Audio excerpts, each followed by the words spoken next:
운동은 꾸준히 하는 것이 중요하다고 하죠. 이 때문에 추운 날씨에도 건강을 위해 운동에 나서는 분들이 많은데요. 하지만 기온이 갑자기 떨어질 때 운동을 하면 자칫 뇌혈관 질환으로 이어질 수 있다고 합니다. 겨울철 더 위험한 뇌혈관 질환, 박혜준 아나운서가 원인과 예방법에 대해 알려드립니다.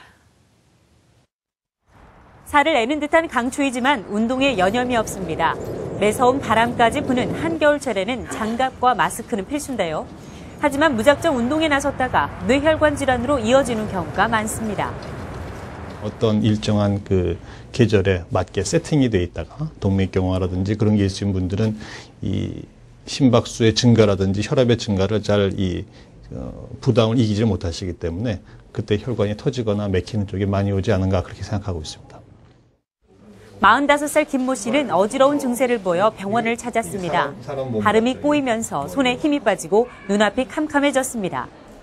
며칠 전에 잠깐씩 발음이 꼬이면서 말이 잘 안 되고요. 그리고 오른쪽 손에 힘도 빠지고 이런 그 현상들이 하루에 3-4차례 정도 있었습니다. 근데 이게 오랫동안 가지 않고 한 1분 정도, 2분 이 정도 있다가 다시 이제 정상적으로 멀쩡하게 돌아오고요.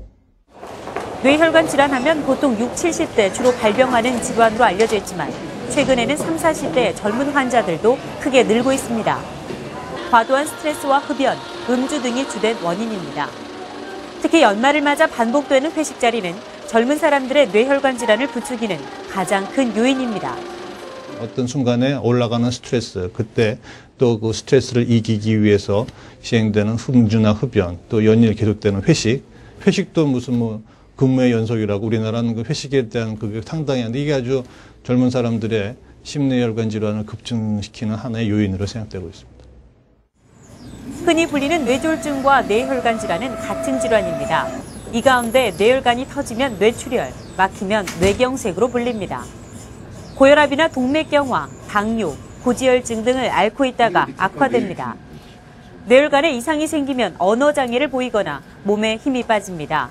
신체 일부분이 마비되고 잠시 정신을 놓기도 하는데 이런 증상은 아주 짧고 가볍게 지나갑니다. 때문에 빈혈이나 피곤함으로 오인해 방치하는 경우가 많습니다.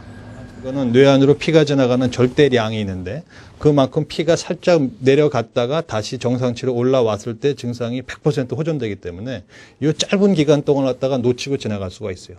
이러한 증상이 오다가 나중에 훅 가라앉게 되면 그게 우리가 얘기하는 뇌경색으로 빠지는 겁니다. 출혈량이 많지 않을 때는 약물 치료로 가능하지만 양이 많다면 수술을 해야 합니다. 뇌혈관 질환을 막기 위해서는 흡연과 음주, 기름지고 짠 음식을 먹지 않는 게 좋습니다. 규칙적인 운동이 중요하지만 기온이 크게 떨어지는 이른 아침에는 피해야 합니다. 겨울철 더 위험한 뇌혈관 질환. 경고 증상이 보이면 즉시 응급치료를 받아야 후유증과 사망에서 벗어날 수 있습니다. TV로드 뉴스 박혜준입니다.